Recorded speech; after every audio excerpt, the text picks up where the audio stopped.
Hello, everybody. This is Skip Alzheimer. Welcome to the AV Geeks Lunchtime Streaming Show, where we watch old 16mm films. And I found a new intro, which I'm very excited about. So this is some stuff that we've been working with the Prelinger collection, and they have a bunch of Calvin outs. And so this is a film about handling film. And so here's what's wrong. There's a couple of things going on here. The first thing is he's going way too fast, and then he's trying to slow it down by pinching it, and that just doesn't work because it heats up, and then so ideally what you want is you want a rewind that has a brake on it that is below, so you can brake it. And slow it without having to actually touch the reel. But yeah, he's going entirely too fast. Plus, I think those rewinds are too far apart, to be honest. That's not what I feel comfortable with, but that's what happens. If you flinch, or if you go slower suddenly, if you're just like, oh, I gotta scratch my hand, then it's like, it goes everywhere. So, there's an AV Geeks tip for you, for those of you that collect film. So we scanned a bunch of films that we got from the Texas Archive of the Moving Image. They are very specific in what they collect. They collect things that are about Texas or made in Texas or have some tangential Texas thing to them. And over the years, they have sent us stuff that didn't fit their collection. So that's how we got a bunch of Department of Public Safety films from them. A bunch of cop training films, some films about bombs, etc. But this is some generic educational films. So this is, unfortunately, like many educational films, this one was shredded at the beginning and shredded at the end. So they just clipped it so that it's missing the title and the ending, but it's Electricity, Wires in the Home. Enjoy.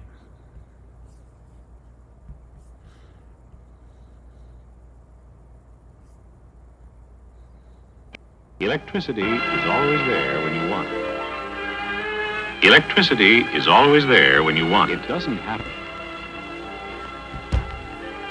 It doesn't happen. We may have to light candles to see by. When this happens, we may have to light candles to see by. And someone will have to find out what happened to the electricity. And someone will have to find out what happened to the electricity. This is a sort of detective job, but it will be hard to discover the cause of the trouble if we don't know where electricity comes from and how it works for us. If you saw a house while it was being built, you would see there are wires going all through it. You would discover that wires are covered by a heavy wrapping or put through a conduit pipe to protect them. They all lead to other wires that go to the utility pole. They all lead to other wires that go to the utility pole.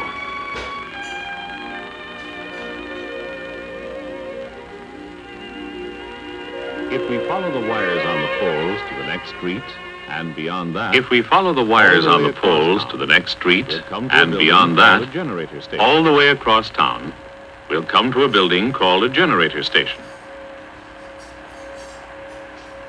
What does this building contain? Well, the most important thing. What does this building contain? Machine called a generator. Well, the most important thing is this big machine called a generator. It makes electricity and is run steam made by boiling water in a huge boiler. The water is heated by burning gas, oil, or by using atomic fuel. Electricity can be sent from here to houses all over town. Electricity can be sent from here to houses all over town. Country get electricity from a different kind of People who live in some parts of the country get electricity from a different kind of generator station. By the force of falling water. Here, the generator is run by the force of falling water. This force is enough to turn the generator, which makes electricity. This force is enough to turn the generator, which makes electricity. But either way, electricity travels through wires But either way, it will be used. electricity travels through wires to where it will be These wires are used. connected and the electricity turned on. The electricity When will these reach the wires are house from the connected and the generator electricity station turned and on, travel to the every room. electricity will reach the house from the generator station and travel From to every this room. junction box where the wires come in, From other this wires junction branch box out. where the wires come in, other wires branch out.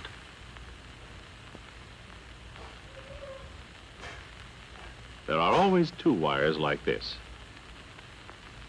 There are always two After the wires like electricity this. has traveled through a wire from the generator station to light the After the lamp, electricity has it traveled through a returns to the wire from the station generator through another station wire to light your complete lamp, the circuit. it returns to the station through another wire to complete the circuit.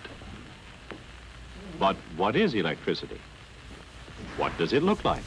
But what is Electricity electricity? is hard to describe. What does it look like? You can think of it as being Electricity made up is of very hard to tiny things describe, called But you can electrons. think of it as being made up of very They flow tiny easily things through called metal wire electrons. to operate electric lights and They appliances. flow easily through metal wire to operate electric Wire lights and made of appliances. Copper, the same metal that pennies are made of. Wire is one made of the of best copper, conductors. the same metal that pennies are made Electricity will of, not is flow one of the through some best materials conductors. Such as plastic and rubber. Electricity will not flow If you through touch a some wire materials like a such lamp as cord, plastic and the rubber. covering on the wire prevents If you the touch a electricity wire like a from lamp giving you cord, a shock. the covering on the wire prevents the These materials are electricity called from giving you a shock. non-conductors.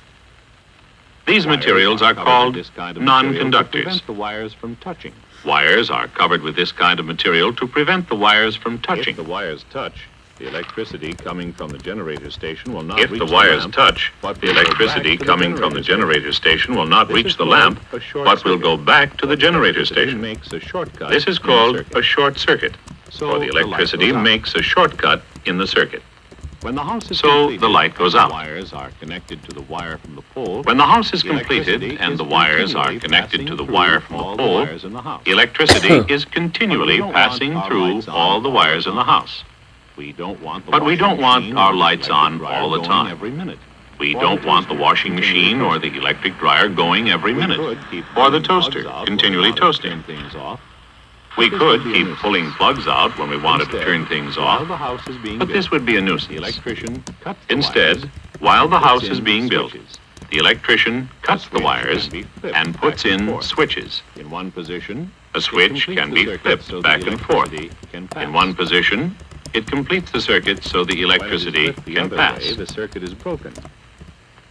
And the When it flow is of flipped the other electrons is way, the stopped. circuit is The broken, light goes out. and the flow of Now electrons let is us see stopped. how So electricity the light goes makes out. Light. Now let us see how Inside a lamp electricity bulb is a very makes small light. wire called a filament. Inside It's a made lamp of a kind bulb is of a very metal small called wire tungsten. called a filament.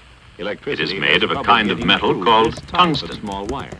And as it Electricity does, has trouble the wire getting through becomes this hot, type of small wire, glows, and as it and does, we have light. the wire becomes hot. Of course, it doesn't glows, take this long when we and turn on we the have light. The filament gets hot. Of and course, we it have doesn't light take this in long an when we instant. turn on the light. In The some filament electric gets hot, heaters, and we have the light wires are not in an made to instant. give off light, In but they some do give electric off heat. heaters, the wires are not made to give off light, but they This do kind give of off heat heat. provides hot water. A toaster has hot This wires kind of also. heat provides hot These water. wires toast the A bread. toaster has hot wires also, and Some these other wires appliances are toast run the by bread. motors, which in turn are run Some by other appliances are run by motors, which in small turn motor runs the are vacuum run by cleaner. electricity. A small larger motor runs the runs vacuum washing cleaner. machine. A If larger too motor many runs the appliances washing in the machine. house are turned on, or if something is wrong If with too one many of them, appliances in the there house may are be turned too on, much or electricity if something flowing is through wrong the with circuit, one of them, and the there may wires will be get too hot. much electricity If the flowing wires through get the too circuit, hot, they and the could wires start a would get fire. hot. If the wires So at the get point too where hot, the wires from they the could pole start a come in, fire. There is a fuse box. So at the point where the wires from the pole come in, there is a fuse or box, some circuit breakers. or Circuit breakers some are circuit something like breakers. switches. If there is too much electricity Circuit breakers going are through, something they like snap switches. the electric current If off there is too much automatically. electricity going through, they snap the Sometimes, electric if current lights off go out automatically. mysteriously, This may be the answer. Sometimes, if Dad lights will have go to out check this mysteriously, by this may be resetting the answer. circuit breaker. Dad will have to check this by resetting the circuit breaker. The lights come on, but go right off again. The lights come on, but go right off again. Perhaps there is something wrong with one of the appliances, and it is causing Perhaps a there is short something circuit. wrong with one of the appliances, and it is causing a short circuit.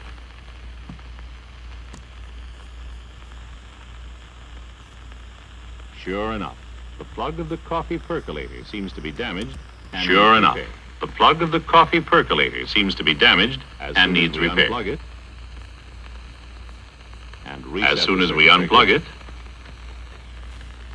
and reset the circuit breaker,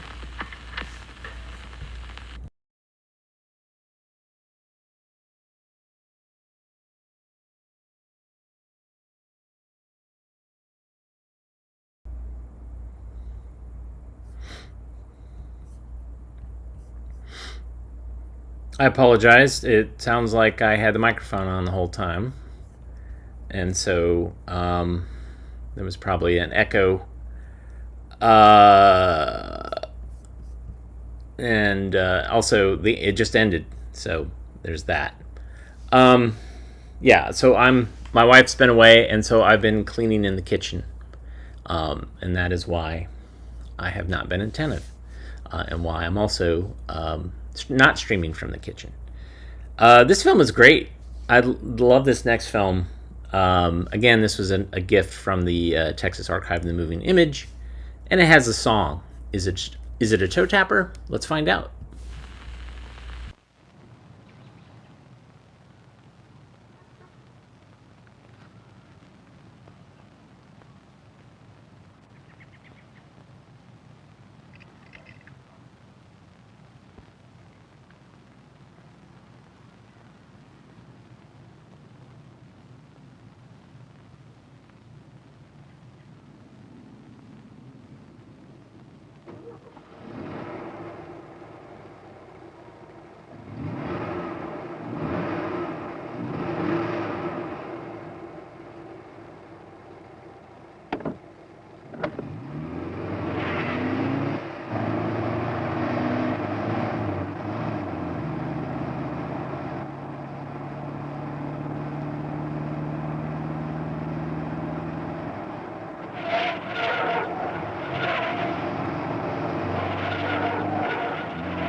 Old MacDougal had a yard. It was full of cars.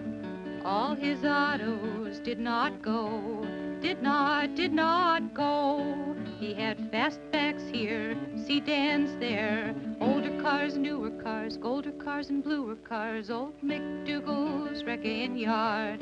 They were cars. Old MacDougal had a yard. It was full of cars, and he stripped the parts in fits and starts, fits and fits and starts.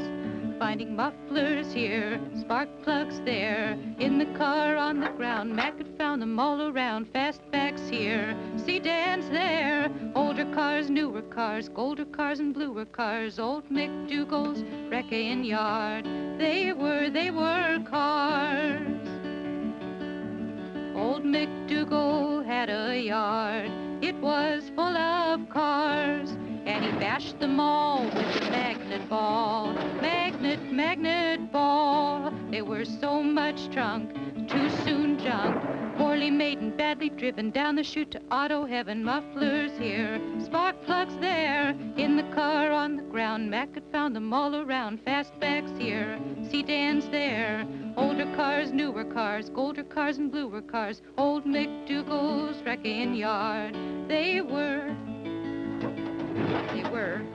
cars. Old MacDougal had a yard. It was full of cars, and he mashed them flat, and that was that. That was that.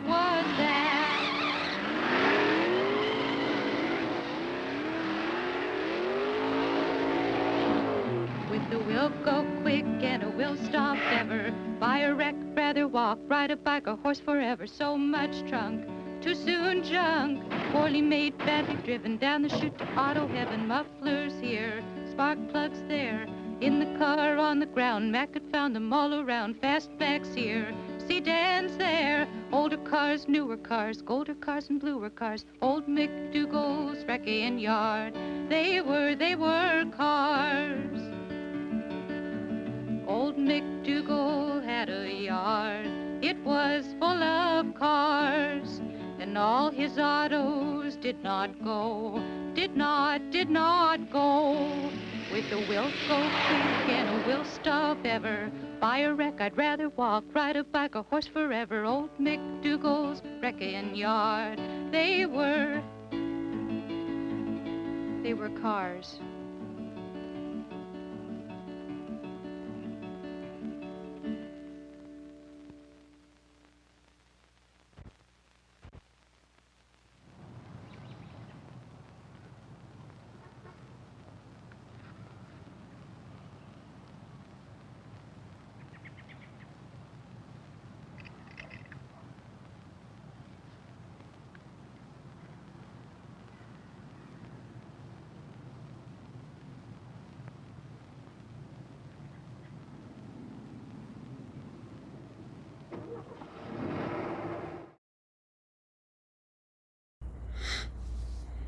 I don't know why it started again, but there you go.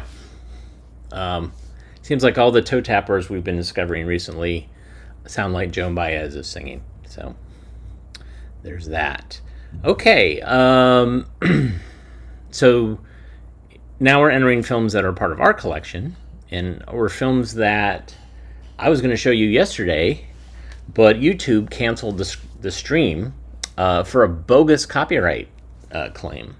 Basically, a Spanish channel has been using some of that family film footage of, Jesus, and claiming it is theirs. And they did not make that footage. That footage is in public domain, so I have to go and then contest it.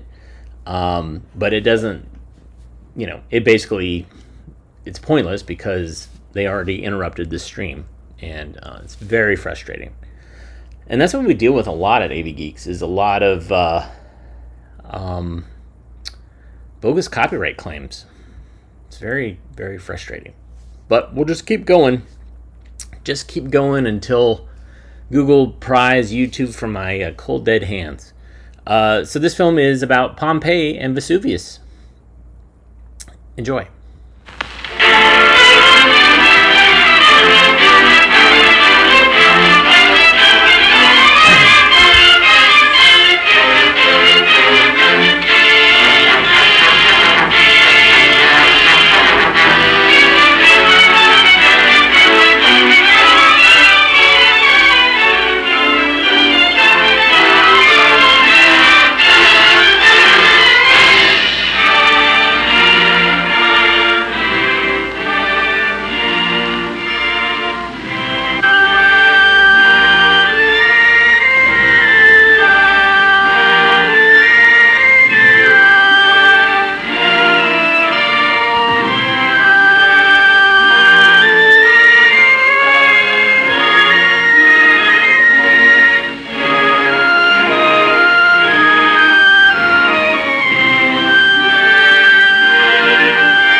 Afternoon in August in 79 AD, a cloud of vapor was seen to rise from Mount Vesuvius in southern Italy.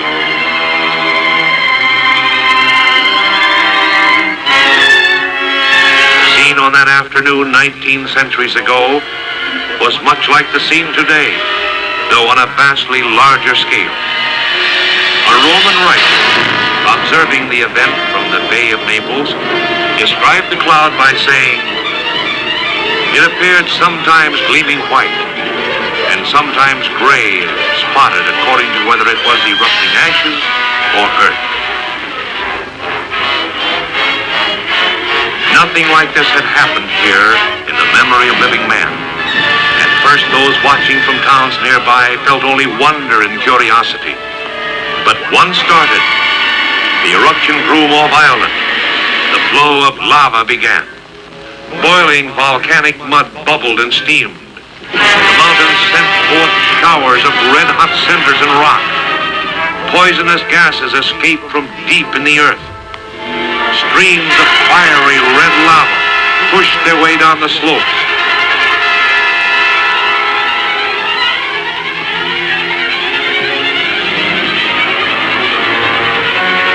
Prosperous farms and flourishing vineyards were engulfed by the molten tide.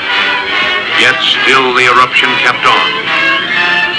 The rush of poisonous gases and the downpour of cinders and rock, bringing death and destruction to Pompeii near the base of the mountains. That was 19 centuries ago. And until fairly recent years, Pompeii lay buried and forgotten. What sort of town was Pompeii? What was the pattern of its life before the long silence fell? Pompeii was many things. For the well-to-do tradesman, it was a busy, prosperous community whose wealth could provide stately homes and cool, restful gardens.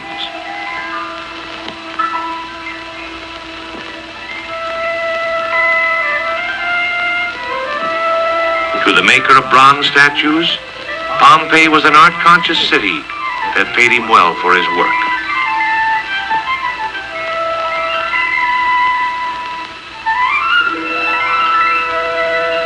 To the architect, public and private building provided attractive commissions. The artisan flourished, whether he provided utensils for the household or masks for the popular theaters of the city. For the sculptor, there were walls to be carved in bas-relief and statues to be shaped for the houses and grounds of the wealthy. Pompeii was many things and saw much. In gardens like this, township leaders sat by the cooling fountains and discussed business, elections, and taxes. Or, since they were often men of taste, the conversation may have turned to art.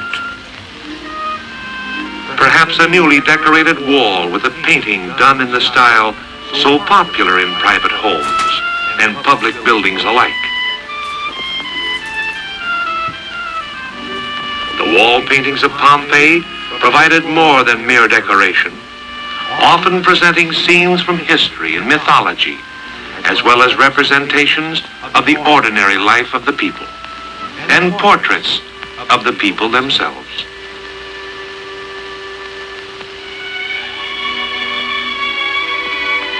The streets of the city were paved, with a carriageway in the center and raised sidewalks for pedestrians. Highways led to the outskirts and to other towns beyond, for Pompeii was near the high road between Naples and Rome.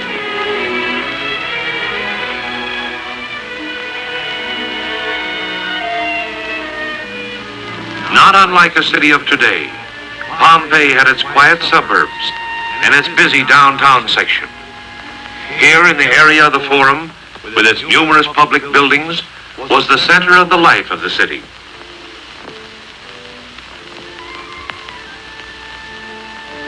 Here, a community of 20,000 people carried on business and looked to civic affairs. Here was the temple of Jupiter, Juno, and Minerva. And here, too, was the temple of Venus of Pompeii, the largest in the city, with almost 300 marble columns included in its structure.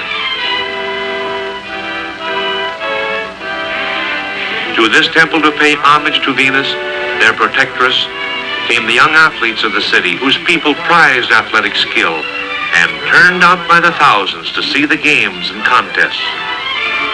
but the amphitheater that echoed with the shouts of holiday crowds has stood abandoned and silent since the day when the sudden stillness fell upon the life of the city.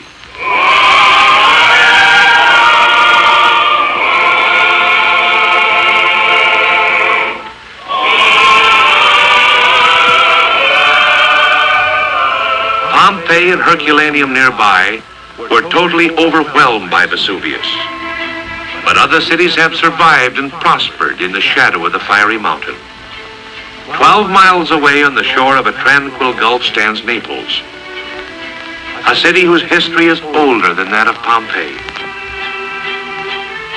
As the blue waters of the bay reflect the peaceful summer sky, there is no hint of the catastrophe of 19 centuries ago.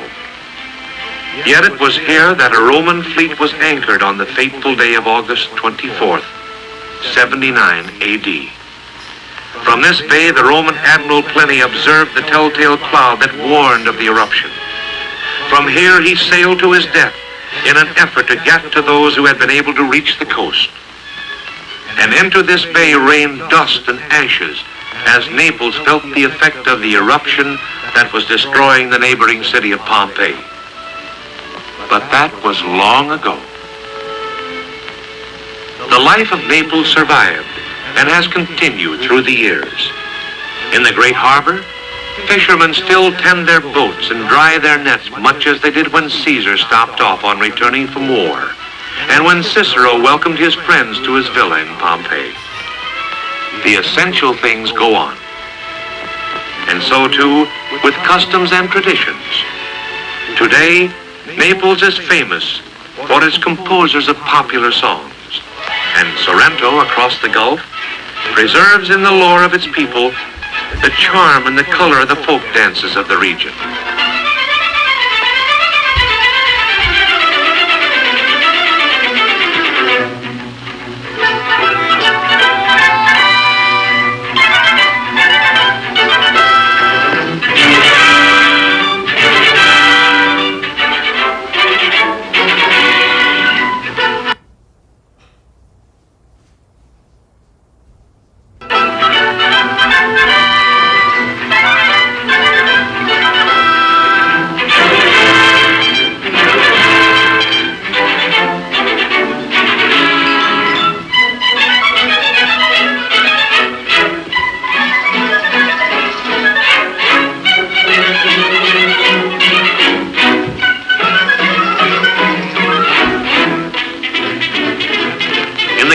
And excitement of the dance, the grim events of history are forgotten. But always in the background looms Vesuvius, in whose span of geologic time centuries are as fleeting moments. Vesuvius, still active, still ominous. Vesuvius, a symbol, a reminder, and a warning.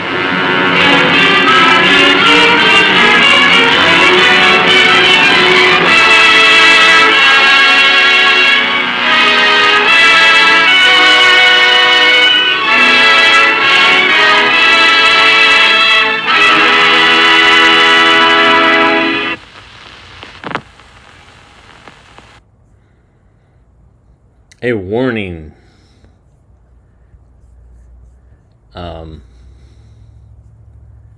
Yeah. So we're going to show you some petrified, like, remains of dead people, and then we're going to have a festive Italian dance festival. That's how it's going to play out.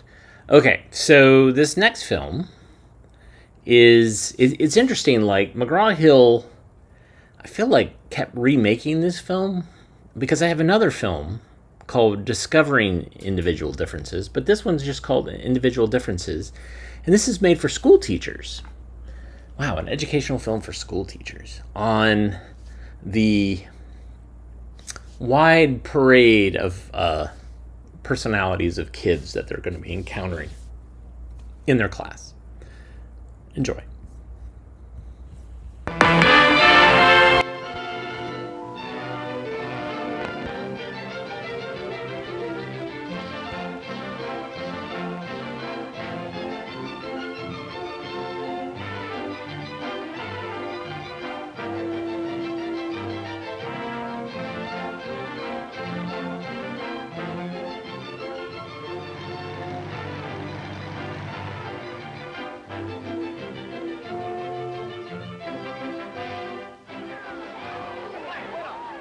About the same time each year, school begins again for some 30 million boys and girls throughout the country.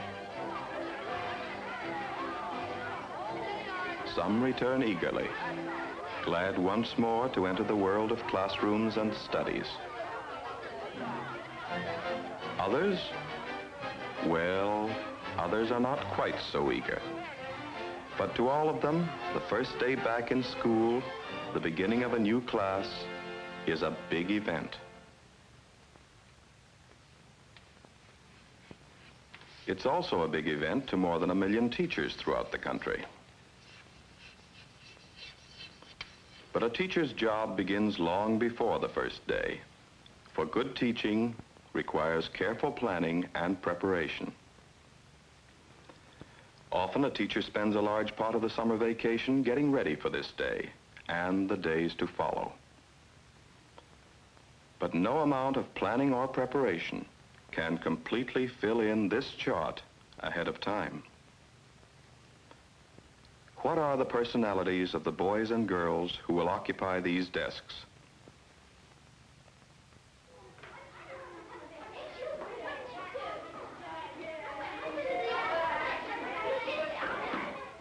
Of course, a teacher knows that her new pupils will average a certain age.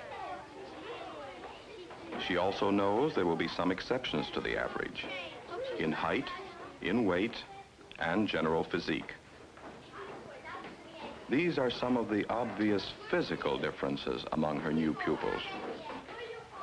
But an observant teacher would find many other differences. Some are aggressive. Others are shy. One or two are apt to appear delicate. Others are robust and energetic. These individual differences cannot be ignored. Indeed, they must be discovered as soon as possible, so that teaching methods can be adjusted to the pupil's individual needs. Why is this necessary? Let's see why. Let's see what would happen to just one pupil in this class if individual differences were ignored. Welcome to the 6th grade, girls and boys. I am Miss Hart, your new teacher. I hope we shall get to know each other very well. In fact, I think I know one of you already. Isn't your name Roy Edwards? Yes, ma'am. I thought so. You look a great deal like your older brother, George. I had your brother George in my class 2 years ago. In fact, George was one of the brightest pupils I ever had. I know you will be too, Roy.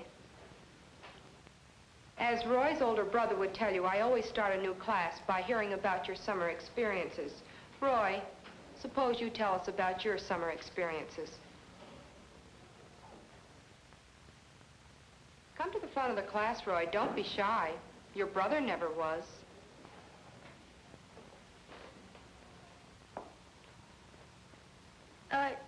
We went to Vermont this summer. We visited my grandfather.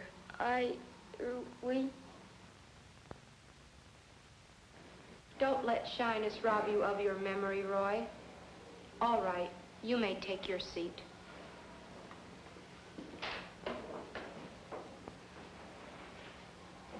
Suppose you try.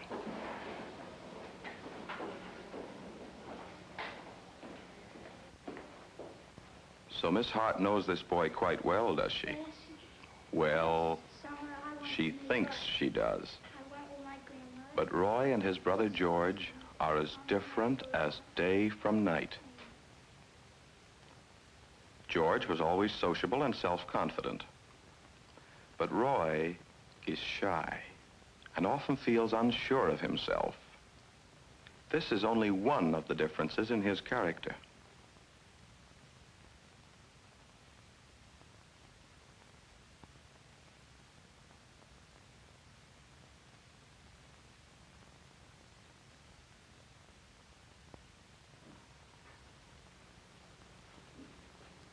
Close your books.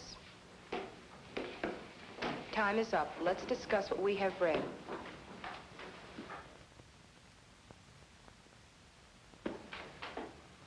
I am sure 20 minutes should be time enough for anyone to have read 6 pages. Now, let's find out what you have learned about the New England states. What states comprise the New England states? William? 6 states comprise the New England states. They are Massachusetts, New Hampshire, Connecticut, Vermont, Rhode Island, and Maine.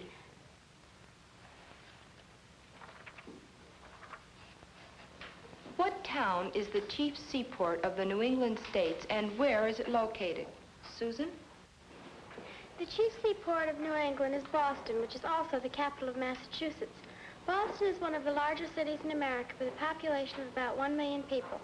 Across the river is Cambridge, the home of Harvard University, where my daddy went. That's fine, Susan. Roy, for what natural resource is the state of Massachusetts most noted? I don't know. It's written very clearly in the book. I guess I didn't read that far. How far did you read? To page 23. But I do know that Vermont produces lots of maple sugar. That's not the question, Roy. How many found time to read the entire assignment? How many found time to read only 5 pages? And how many only studied to page 23? There's no excuse for this. All of you should have finished this assignment.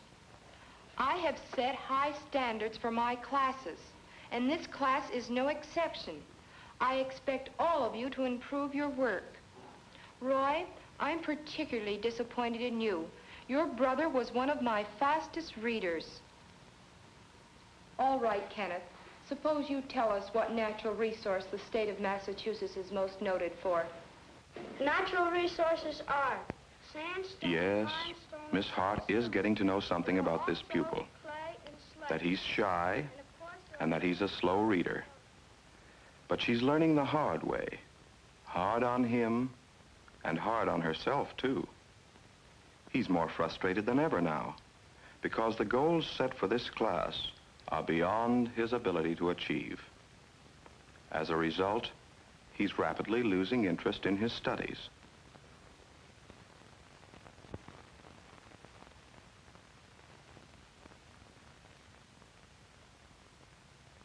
Roy, I've asked you to stay after school because we must do something about your grades. The semester is almost half over and your grades are getting worse instead of better.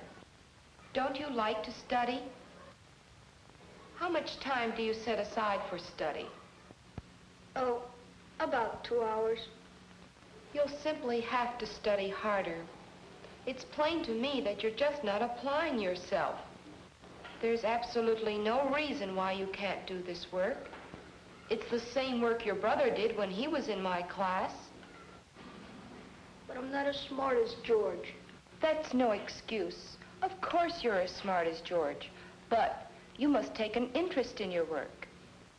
You know, I think perhaps you should take part in some of our extracurricular activities. Your brother George was president of the Dramatics Club. That's one of the reasons he was such a good student. He worked hard. He applied himself. He was active and interested. But I'm not much good at getting... You give up before you get started. You're not even trying. I'm sure some dramatic experience would be good for you, Roy. Beginning next week, I'm going to put you in the Dramatics Club.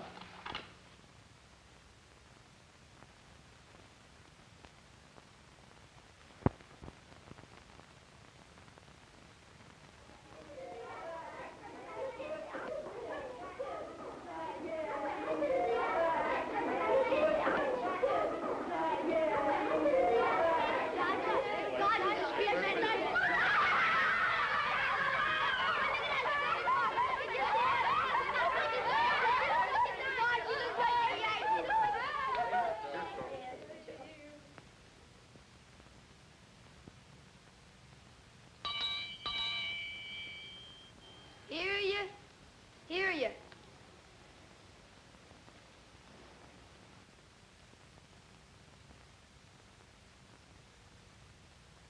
Go on from memory.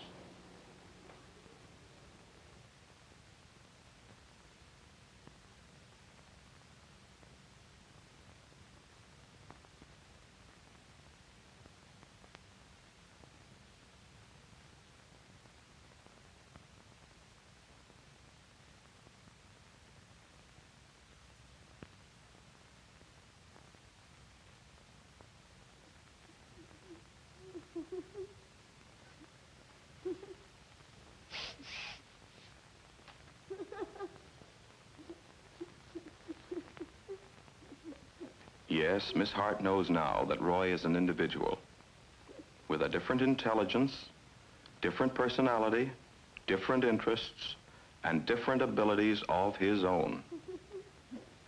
She is learning, as even parents have to learn, that any boy or girl must be treated as an individual.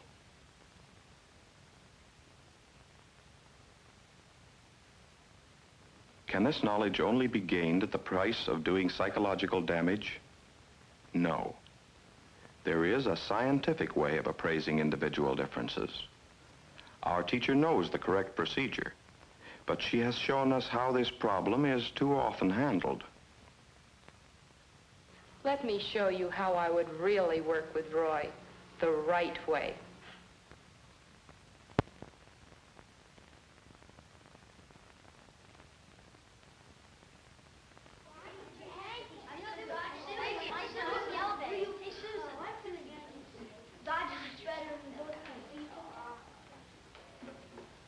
Welcome to the 6th grade, girls and boys. I am Miss Hart, your new teacher. I hope we get to know each other quite well. I think that's important in a new class, knowing each other, don't you? Yes.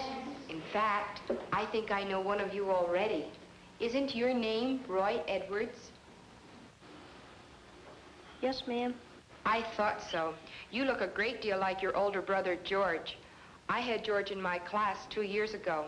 He was one of the brightest pupils I've ever had. You must be quite proud of him, Roy. I particularly remember George because he had an excellent voice. I like to start a new class by getting acquainted with one another.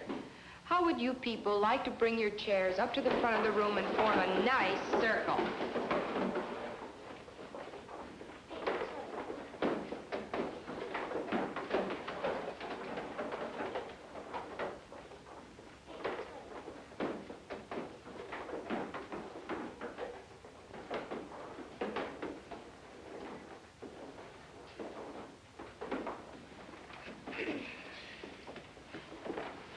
That was fine. Now, suppose we tell about our summer experiences. Who would like to be first? Would you? What's your name? Mary Sullivan. Very well, Mary. Suppose you tell us about your best summer experience. Well, my best experience is at a camp in the White Mountains. We go there every summer for a month. That is my mother and little brother. For a moment, Roy feared Miss Hart was going to ask him to speak. Perhaps someday she will. But not until she knows that he feels more secure in front of his new teacher and classmates. Anyone can see that Roy is shy and retiring. Some of the differences between him and the other boys and girls are already obvious. And this makes Miss Hart wonder. What are the other, less obvious differences that distinguish this boy as an individual?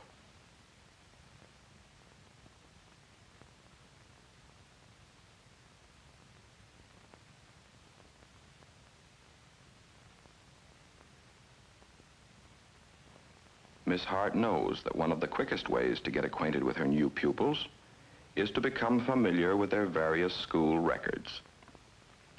Health records provide the teacher with information about possible visual or auditory defects or some other minor physical handicap.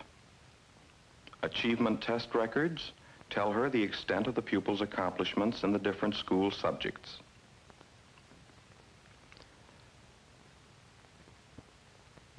Anecdotal comments help to reveal various character and personality traits which have been noticed by previous teachers. Sociograms illustrate the student's social standing in his group. And of course, results of standardized intelligence tests reveal the pupil's capacity of learning.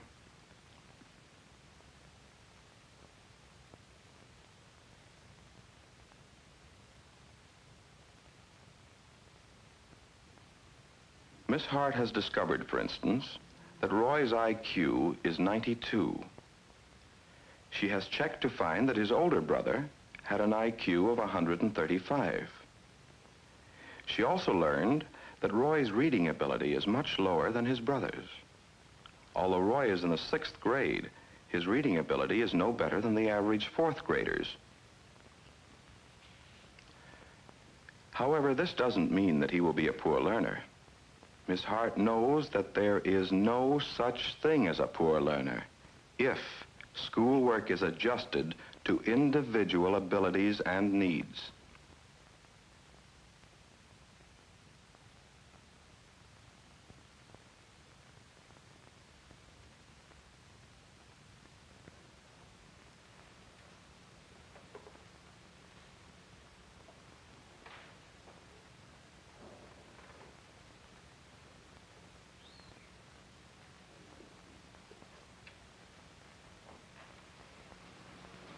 Let's close our books, girls and boys, and talk about some of the things we've read. What were some of the interesting things you've chosen to report about? Susan?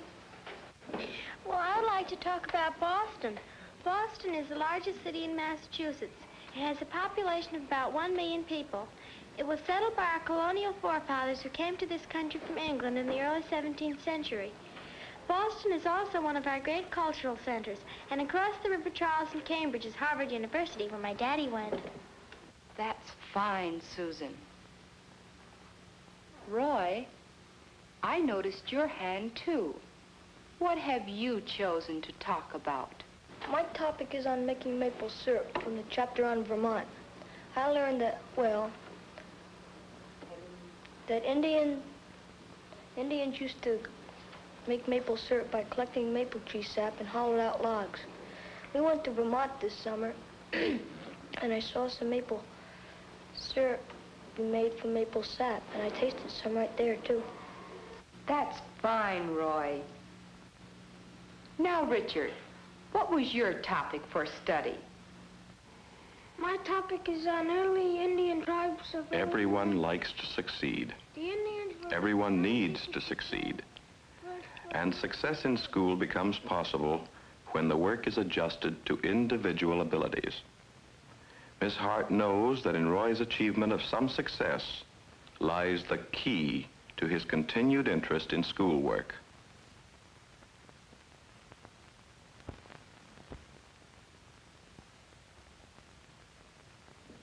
Hello, Roy. Did you have a good day? Yes. Do you have a few minutes we could chat? Mm-hmm. Good. How do you like the 6th grade now that almost half the semester is over? Oh, I like it very much, Miss Hart. You must be getting to know the other girls and boys pretty well. Well, some of them, but a lot of them are new this year. You know, Roy, one of the best ways to get to know the boys and girls is by joining one of the class clubs. We are organizing a new junior dramatics club. I remember George was president of the dramatics club 2 years ago. He was active in the various pageants we had in school. Well, yes, George...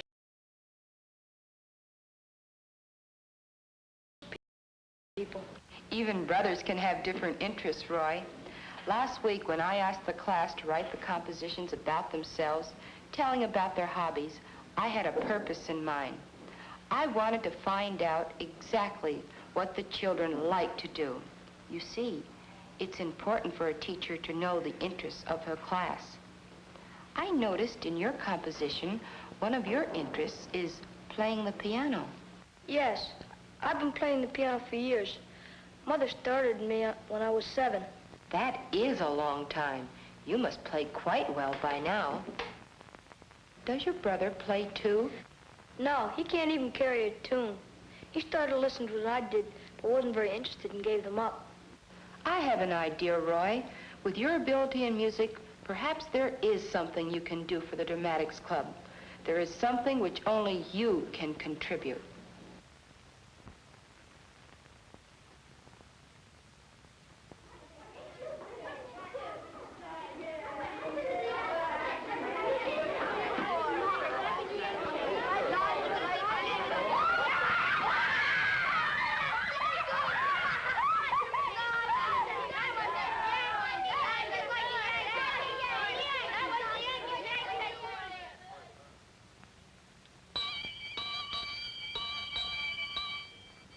Hear ye, we present some living tableaus of great moments in the glorious history of colonial America.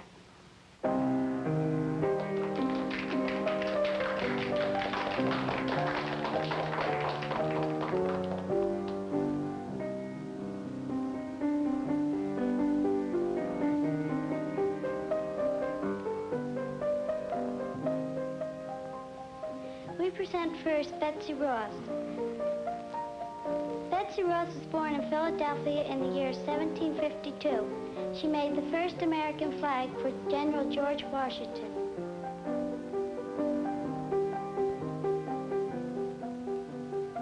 Only a few months of the school year have gone by, but already Roy is on his way to becoming a happy, well-adjusted student.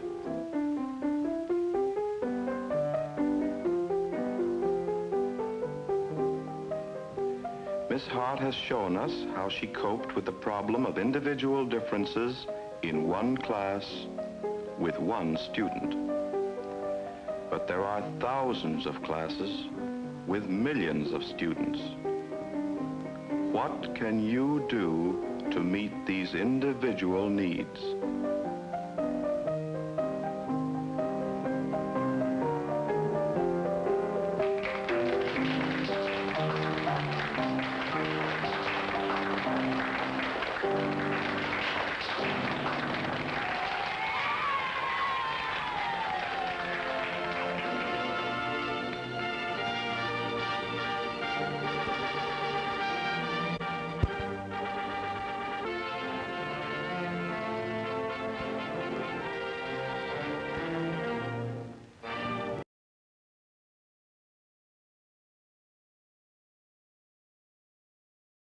Nice.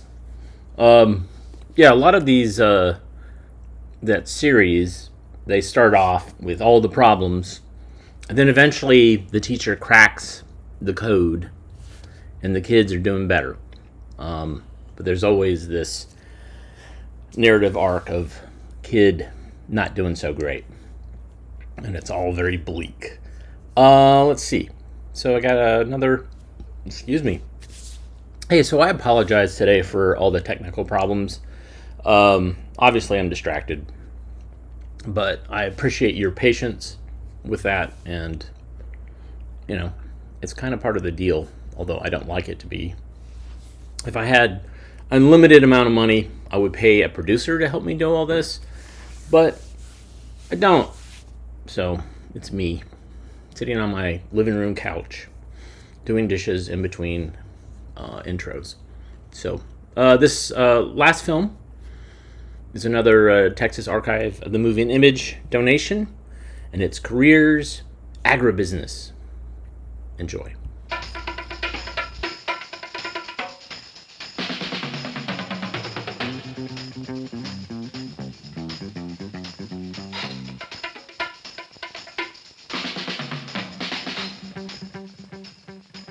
Most of the time, you'd say a field man's office is his car.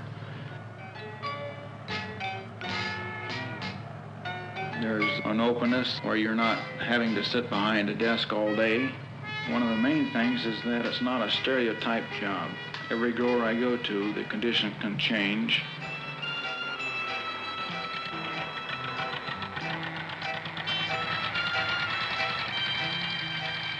We are primarily a service organization to the farmer. We do everything we can to assist in new techniques and insecticides, growing techniques that sometimes the individual farmer might not be well acquainted with.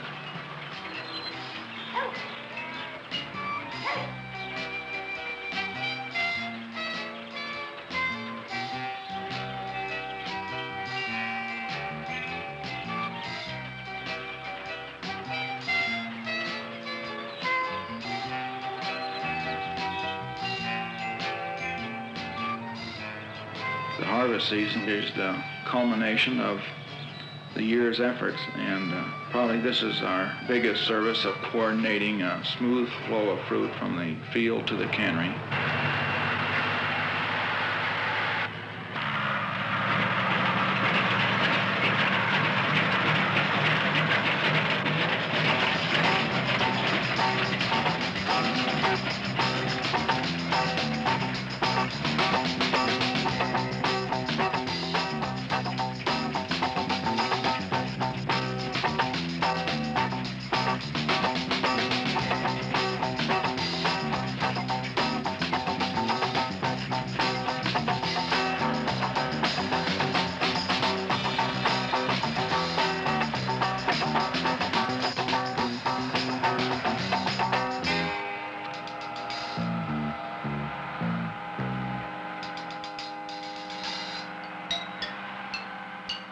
Compared to other industries, agriculture is not what you consider a high-paying job, but it is a very comfortable, and I think basically it's very satisfying for someone that likes responsibility or the challenge of doing a job and feeling that they're contributing to a company.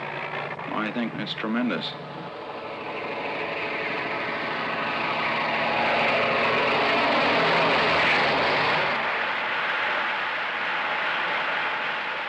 It's not unusual or not uncommon that we'd receive 150 truckloads of tomatoes in a 24-hour period.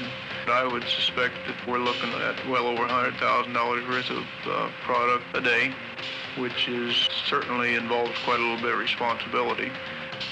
My job as general plant foreman, it involves supervision of food processing in the plant.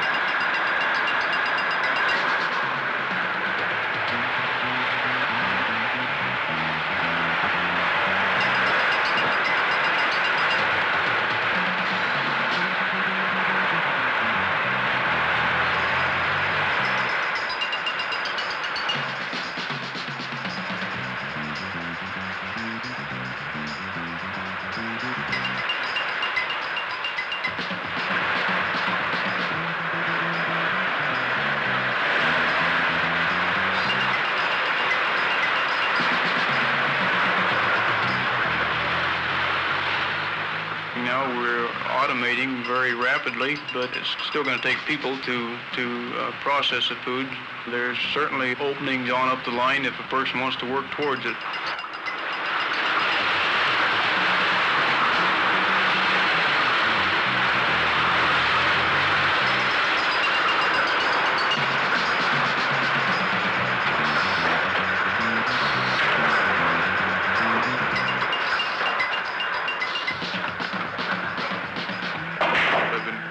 Pleased and satisfied because I have been moved around and got a taste of the action in the various departments of the company. I indeed like the production end of it. I usually run tests on acids in the sample or sugars.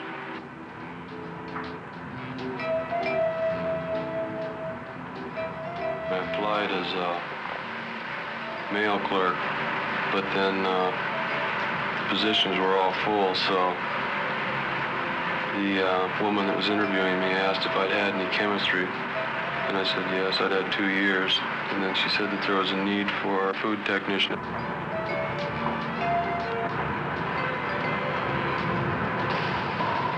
I work out right after I get done working, and then seeing it is a lab job, it's just not too strenuous, physically, so it just about takes care of the mental and physical each day.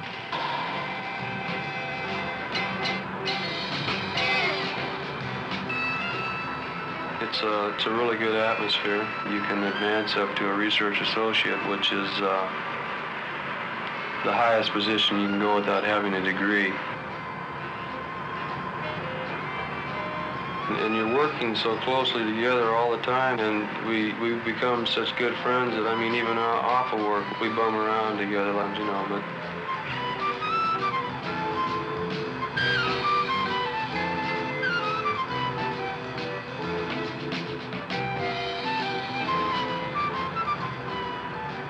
It's not a real high-paying job, but it's got really good conditions, and this is probably why I stayed.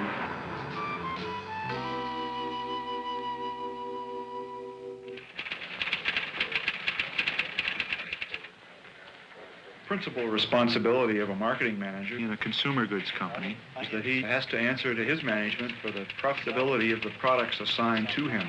Spices and a little more sugar.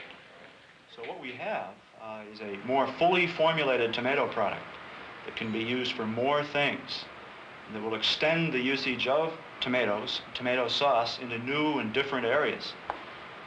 We see this as the most complete convenience product in the line. Of all the other tomato sauces, this one will do more things better. Why don't we open the can, and when you see what it looks like, you'll see that it's stewed tomatoes. The marketing manager is like the quarterback on a football team.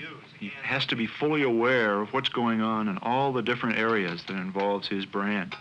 Such areas as production, sales, advertising, just everything that surrounds the product, from the day the seed goes into the ground till the day that that gal uses it on her family dinner. And you know that we've conducted lots and lots of workshops, group interviews with women, and the one thing that they say is that they aren't going to have to chop any more green pepper, they aren't going to have to chop any more celery, they aren't going to have to chop any more onion. Can we pick up the peppers in the advertising? There is one way of handling it, Dick, much like we planned to do with bits at one time. That is to take what is really our trademark, our tomato, show how it becomes a part of what goes into the can, actually goes into the can, and a close-up of the product itself with the celery and onions added.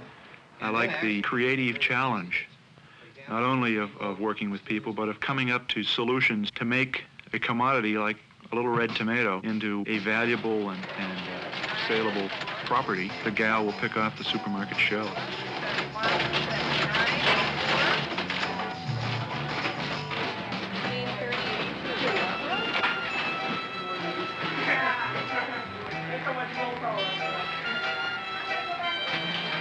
I think the most important thing in being a good salesman is attitude.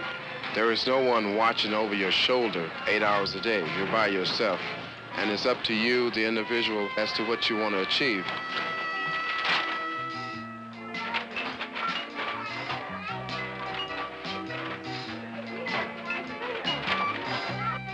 I couldn't be cooped up in an office from 9 to 5. And this job gives you the opportunity to be out in the field by yourself. We can. Yes, on table 7A. One of the surprising things about my background is it doesn't relate at all to the food industry. And I think this is important to anyone who is considering going into the food industry. If you have a college degree, no matter what it's in, there's an opportunity there available for you.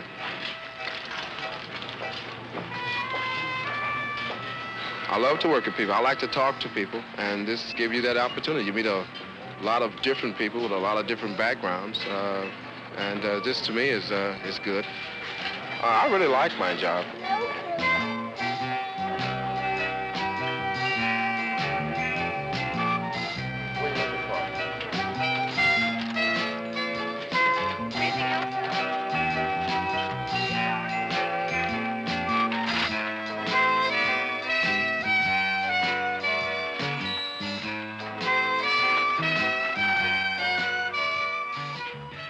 The future and the opportunities in the food industry are just unlimited.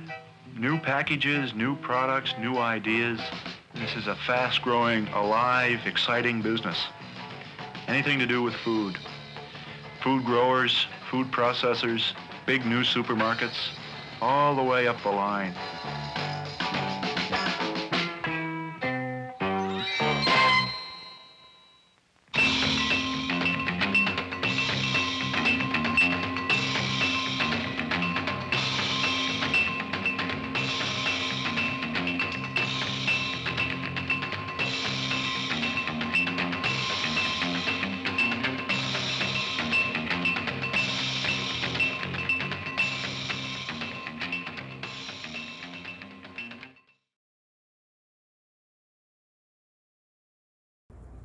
I dig it. The soundtrack was great. 1970. Yeah, that was a good time.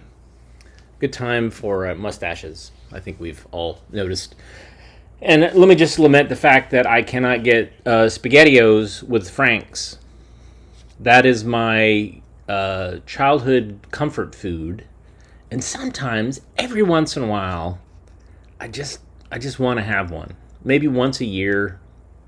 You know, if things are, I don't know, I don't feel quite right, or I'm a little down in the dumps, getting a thing of SpaghettiOs with sliced Franks, it's just been, it's something. It's all childhood stuff. It's filled with sugar. It's not good for you.